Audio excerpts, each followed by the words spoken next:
반갑습니다. 오늘도 새벽 돌베개에 나오신 모든 성도님들을 주님의 이름으로 환영합니다. 주의 은혜로 우리 모두가 또 새롭게 한 주를 시작합니다. 이 한 주도 창세기 말씀 잘 묵상하도록 하겠습니다. 오늘 우리에게 주시는 하나님의 말씀은 창세기 24장 64절로 67절까지의 말씀입니다. 리브가는 고개를 들어서 이삭을 보고 낙타에서 내려서 아브라함의 종에게 물었다. 저 들판에서 우리를 맞으러 오는 저 남자가 누굽니까? 그 종이 대답하였다. 나의 주인입니다. 그러자 리브가는 너울을 꺼내서 얼굴을 가렸다. 그 종이 이제까지의 모든 일을 이삭에게 다 말하였다. 이삭은 리브가를 어머니 사라의 장막으로 데리고 들어가서 그를 아내로 맞아들였다. 이렇게 해서 리브가는 이삭의 아내가 되었으며 이삭은 그를 사랑하였다. 이삭은 어머니를 여의고 나서 위로를 받았다. 아멘.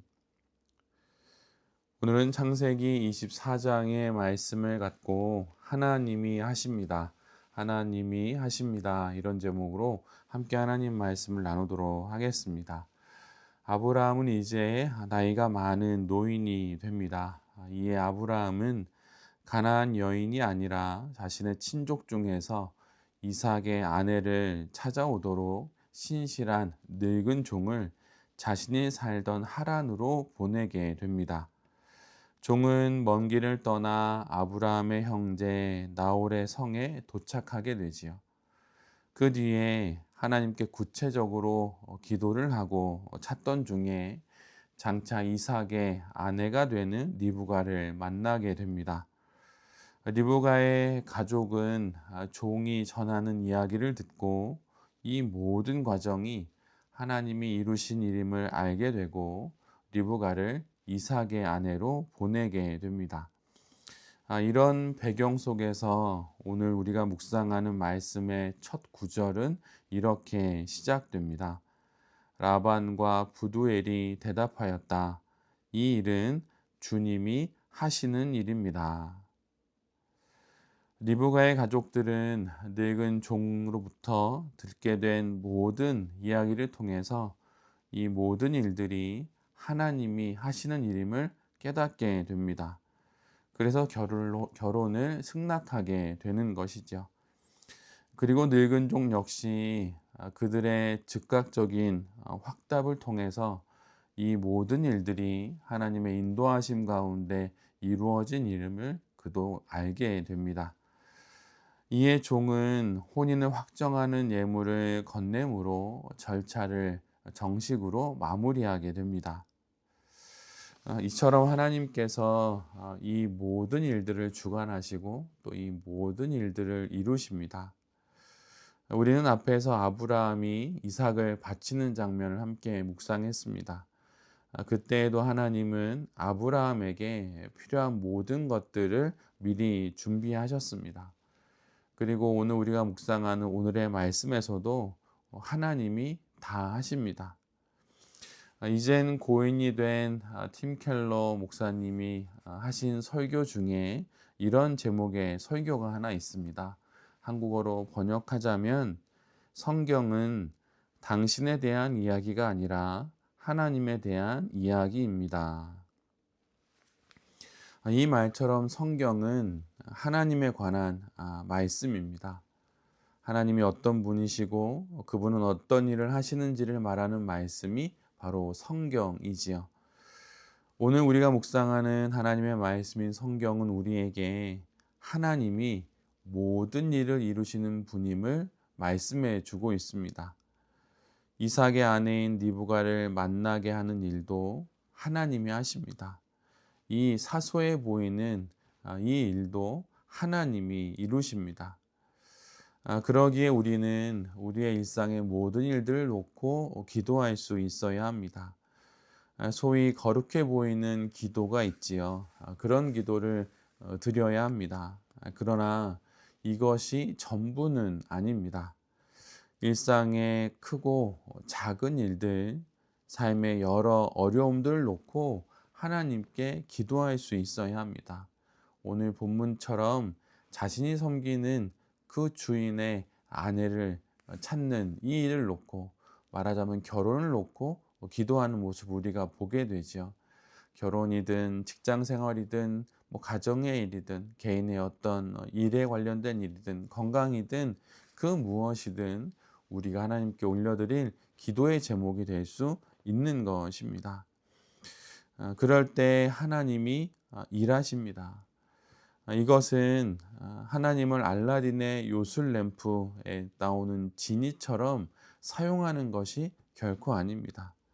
삶의 어려움을 놓고 사람에게 말하면 구차한 부탁이 되지만, 하나님께 말씀드리면 이는 자녀들이 부모에게 간청하는 것이 되고, 신하가 왕에게 아뢰는 상소와 같은 것이 되는 것입니다. 지금 어려운 일을 맞이하고 있다면 여러분 기도하십시오. 하나님께 아뢰 주십시오. 그것이 신실한 것입니다. 그리고 이것이 좋은 믿음입니다. 우리의 이 기도를 들으시고 오늘 본문처럼 하나님께서 분명 일해 주실 것입니다. 오늘 본문 후반부를 보면 리브가는 이제 늙은 종과 함께 이삭에게로 가게 됩니다. 그때 이삭은 어머니 사라를 잃고 슬픔에 잠겨 있었고, 부엘라 헤로이를 떠나서 네게부에 거주하고 있었습니다. 저녁에 산책을 하러 나간 이삭은 멀리서 오는 낙타 행렬을 보게 되지요. 여기서 분명한 것은 이삭이 리브가의 만남을 예상하고 나가지는 않았다는 것입니다. 무심코 나갔고 또 고개를 들어보니 마침 낙타 행렬이 오고 있었고, 바로 그것이 리브가의 행렬이었던 것입니다. 리브가 역시 자신의 행렬 쪽으로 오는 이가 이삭임을 몰랐습니다. 그런데 그가 이삭임을 알게 되자 너울로 얼굴을 가리게 되죠. 이 행동은 자신이 신부될 자임을 나타내는, 알리는 의미가 있습니다. 늙은 종은 이삭을 만나서 하나님께서 인도하신 그간의 여정을 전하게 되지요. 이에 이삭은 리브가를 맞아 어머니 사라의 장막으로 들입니다. 이는 이제 리브가가 그 집안의 안주인이 되었다는 그런 의미입니다. 이 모든 과정을 통해서 이삭은 3년 전 어머니를 잃고 슬픔 속에서 살던 그 인생을 위로받게 됩니다. 늙은 종과 리브가의 만남이 하나님의 일이었듯이 이삭과 리브가의 만남 역시 하나님이 이루신 일입니다. 그리고 이 일을 통해 이삭은 어머니를 잃은 아픔을 위로받게 되죠. 하나님은 우리를 위해 일하시고 또 우리를 위로하실 때가 있습니다. 그런데 오늘 본문처럼 우리를 위로하실 때 사람을 통해서도 위로하십니다. 기도를 통해, 말씀을 통해 사람으로 인하여서 받을 수 없는 위로를 우리 모두는 받습니다. 하나님이 직접 우리를 위로해 주시는 것이죠. 그러나 때론 사람과의 만남과 교제, 대화를 통해 우리를 위로하시기도 합니다. 신앙생활이란 하나님과의 관계가 당연히 그 중심에 있습니다. 이거는 변치 않는 사실이지요. 그러나 우리로 사람들과 더불어 그 여정을 걸어가게 하십니다. 그래서 사람을 만나 사람으로부터 위로를 받고 격려를 받고 힘을 얻게도 하시는 것입니다. 이것이 바로 우리가 신앙 공동체에 속해 있는 이유고, 하나님께서 우리에게 교회를 허락해 주신 이유입니다. 이 세상에 홀로 살아갈 수 있는 사람은 없습니다. 저마다 또 다른 누군가와 함께 관계를 맺으면서 살아갑니다. 그리고 그 관계 속에서 위로를 받게 되지요. 이 모든 일들을 하나님께서 하시는 것입니다. 하나님이 이 모든 일들을 하시고 또한 그 일들을 사람을 통해서도 하시는 것입니다. 그러기에 우리에게 허락해 주신 그 사람들을 통하여서 하나님의 위로와 격려와 또 힘주심과 또 우리를 이끌어 주시는 인도하심이 있을 수 있다는 그 사실 역시 우리 모두가 잘 기억하면서 사람들을 또 잘 대하고 그들과 관계를 잘 맺어가야 할 것입니다. 오늘 새롭게 시작하는 한 주의 첫날인 월요일, 회사에서 또 가정에서 그리고 소소한 인간 관계 속에서 하나님이 하시는 일들을 보고 사람들과 함께 잘 또 관계하면서 하나님의 그 뜻에 발맞추어 잘 살아가는 우리 모두가 될 수 있기를 간절히 기도드립니다. 아멘. 함께 기도하겠습니다. 주님이 아십니다.